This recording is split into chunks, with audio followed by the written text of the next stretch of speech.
Bismillahirrahmanirrahim. Assalamualaikum warahmatullahi wabarakatuh. Innal hamdalillah nahmaduhu wa nasta'inuhu wa nastaghfiruh wa na'udzu billahi min shururi anfusina wa min sayyiati a'malina. May yahdihillahu fala mudilla lahu wa may yudlil fala hadiya lahu.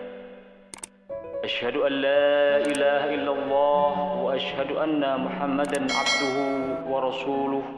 Allahumma salli ala sayyidina Muhammadin wa ala alihi wa sahbihi ajma'in. Laqad qala Allah ta'ala fi kitabihil karim: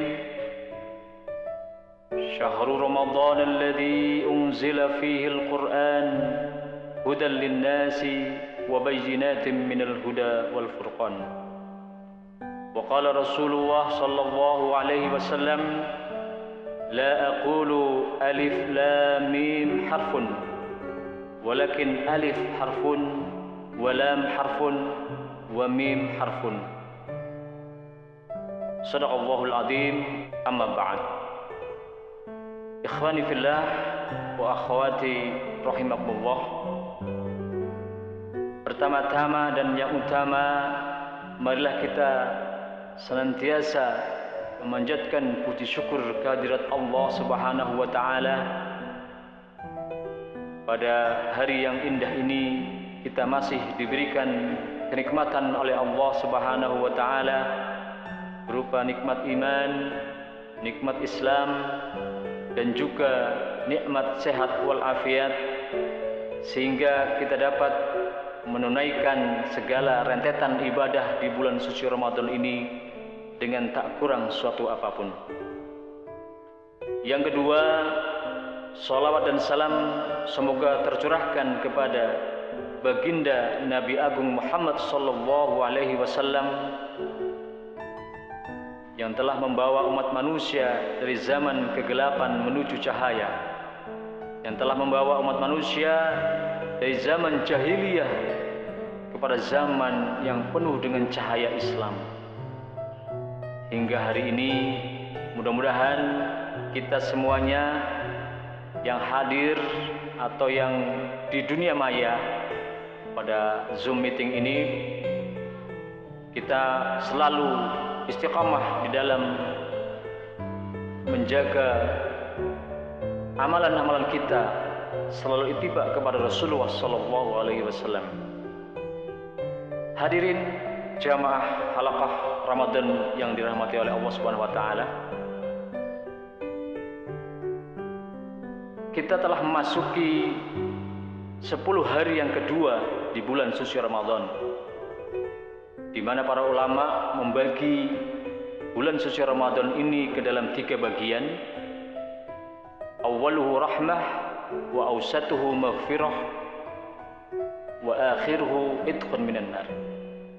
10 hari yang pertama Allah turunkan rahmat kepada kita. Kemudian 10 hari yang kedua Allah berikan maghfirah kepada kita semua. Dan 10 hari yang terakhir ini adalah hari idkhun minan nar, dijauhkan dari jilatan api neraka. Mudah-mudahan kita semuanya, para jamaah sekalian, mendapatkan rahmat dari Allah Subhanahu wa taala, mendapatkan maghfirah juga, dan nanti pada 10 hari yang terakhir kita akan dijauhkan dari jilatan api neraka. Ikhwani fillah, jamaah halaqah Ramadan yang dirahmati Allah, kita memasuki kepada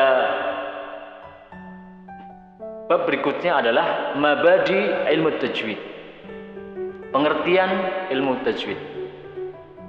Nah, di sini ada skemanya. Jadi pengantar ilmu tajwid. Ta'rifuhu lughatan at-tahsin wastilahan ikhraju kulli harfin min makhrajihi ma'a i'ta'ihi haqqahu wa mustahaqqahu. Kita masuk ke dalam definisi ilmu tajwid. Tajwid menurut bahasa artinya membaguskan, tahsin. Sedangkan menurut istilah adalah ikhraju kulli harfin min makhrajihi ma'a i'ta'ihi haqqahu wa mustahaqqahu. Mengeluarkan setiap huruf dari tempat keluarnya dengan memberi hak dan mustahaknya. Ikhwani fillah rahimakumullah, yang dimaksud dengan hak huruf adalah sifat asli yang selalu bersama dengan huruf tersebut, seperti al-jahr, isti'la, istifal, dan lain sebagainya. Sedangkan yang dimaksud dengan mustahak huruf adalah sifat yang nampak sewaktu-waktu seperti tafkhim, tarqiq, ikhfa, dan lain sebagainya. Inilah definisi ilmu tajwid. Tadi yang pertama ta'rif atau pengertian daripada ilmu tajwid. Lalu yang kedua adalah hukum mempelajari ilmu tajwid. Ahkamuhu, hukum mempelajari ilmu tajwid secara teori adalah fardu kifayah. Sedangkan hukum membaca Al-Quran sesuai dengan kaidah ilmu tajwid adalah fardu ain. Jadi mungkin saja terjadi seorang qari bacaannya bagus dan benar, namun sama sekali ia tidak mengetahui istilah-istilah ilmu tajwid, semisal izhar, mad, dan lain sebagainya. Baginya hal itu sudah cukup bila kaum muslimin yang lain telah banyak yang mempelajari teori ilmu tajwid. Karena sekali lagi mempelajari teorinya hanya fardu kifayah. Akan lain halnya dengan orang yang tidak mampu membaca Al-Quran sesuai dengan kaidah-kaidah ilmu tajwid, maka menjadi wajib baginya untuk berusaha membaguskan bacaannya sehingga mencapai standar yang telah ditetapkan oleh Rasulullah SAW. Jadi secara teori, mempelajari teori ilmu tajwid adalah fardu kifayah, tetapi membaca Al-Quran dengan kaidah tajwid adalah fardu ain, kewajiban bagi setiap muslim. Mempelajari ilmunya fardu kifayah, tapi membaca Al-Quran dengan tajwid adalah fardu ain, yang artinya kewajiban kepada setiap muslim. Kita coba lihat dalil kewajiban membaca Al-Quran dengan tajwid adalah sebagai berikut. Warattilil Qur'ana tartila. Ini surat Al-Muzammil ayat 4. Dan bacalah Al-Quran dengan tartil. Imam Ali bin Abi Thalib menjelaskan arti tartil dalam ayat ini yaitu mentajwidkan huruf dan mengetahui tempat-tempat wakafnya. Tartil berarti mentajwidkan huruf-hurufnya dan mengetahui tempat-tempat wakaf. Nah ini. Kemudian di dalam Al-Quran, itu di dalam Al-Quran dalil mewajibkan membaca Al-Quran dengan tajwid. Kemudian dari hadis Rasulullah SAW, Iqra'ul Quran biluhulil arabi wa aswatiha wa iyyakum walukhunu ahlal fisq wal kabair fa innahu sayati aqwamun min ba'di yurajji'una al-Quran tarji'al ghina war rahbaniyah wan nuh la yujawiz hanajirahum maftunatan qulubuhum wa qulubuhum man yu'jibuhum sya'nahum,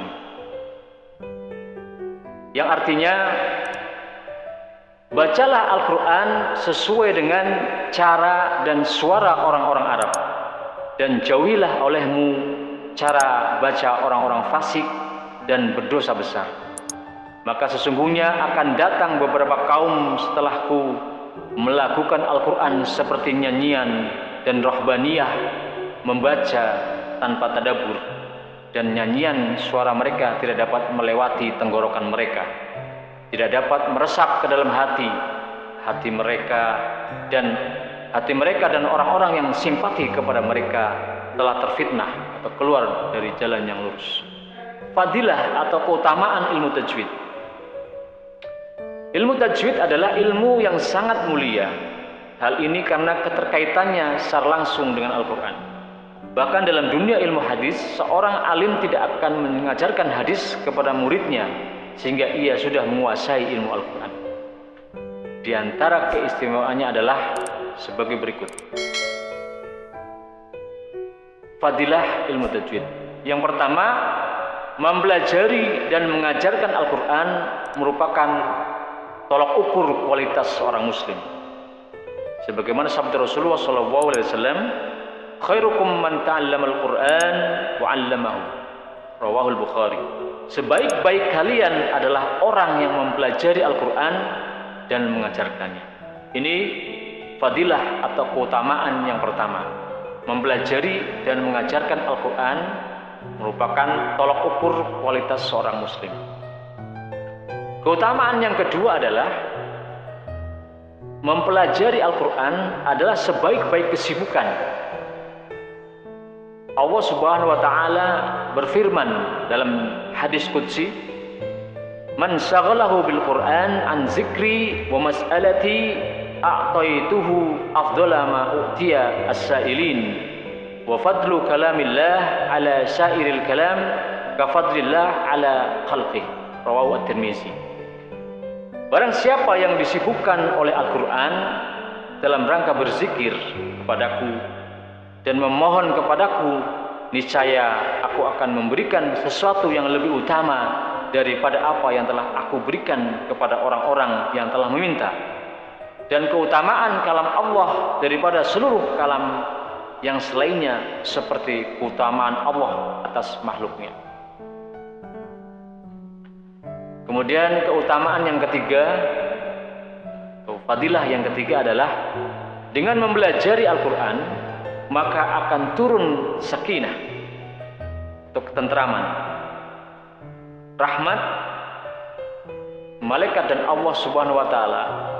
Malaikat dan Allah Subhanahu wa Ta'ala menyebut-nyebut orang yang mempelajari Al-Quran kepada makhluk yang ada di sisinya. Sebagaimana Rasulullah bersabda, "Majtama'a qaumun fi baitin min buyutillah yatluna kitaballah wa yatadarasunahu bainahum illa nazalat 'alaihimus sakinah wa ghasyiyatuhumur rahmah wa hafathumul malaikah wa dzakarahumullah fiman indah." Tidaklah suatu kaum berkumpul di suatu masjid dari masjid-masjid Allah, kemudian mereka membaca Al-Quran dan mempelajarinya, melainkan turun kepada mereka ketentraman, as-sakinah, diliputi dengan rahmat, dinaungi oleh malaikat, dan disebut-sebut oleh Allah di hadapan makhluknya. Fadilah atau pelajari ilmu tajwid adalah untuk menjaga lisan agar terhindar dari kesalahan dalam membaca Al-Quran. Kesalahan dalam membaca Al-Quran disebut dengan al-lahnu. Al-lahnu dibagi menjadi dua, yaitu al-lahnul jali dan al-lahnul khafi. Yang pertama, al-lah yang terjadi ketika membaca lafaz dalam Al-Quran, baik yang dapat merubah arti ataupun yang tidak, sehingga menyalahi huruf qura seperti ain dibaca hamzah atau merubah harokat. Nah, contohnya Rabbil alamin atau Rabbil alamin. Rabbul alamin dibaca Rabbil alamin. Ain dibaca alif. an'amta, ya. An'amta dibaca an'amtu. Nah, ini merubah arti. Nah, melakukan kesalahan ini dengan sengaja, ini hukumnya haram, ya, berdosa. Al-Quran yang kedua, ya, al-lahnul khafi, di mana kesalahan yang terjadi ketika membaca Al-Quran atau lafaz-lafaz dalam Al-Quran yang menyalahi huruf qurra, namun tidak sampai merubah arti, seperti tidak membaca gunnah, kurang panjang dalam membaca mad, wajib muttasil, dan lain-lain. Melakukan kesalahan ini dengan sengaja hukumnya makruh. Sekian dan demikian, mohon maaf atas segala kekurangan. Usikum wa nafsi bitaqwallah. Wassalamualaikum warahmatullahi wabarakatuh.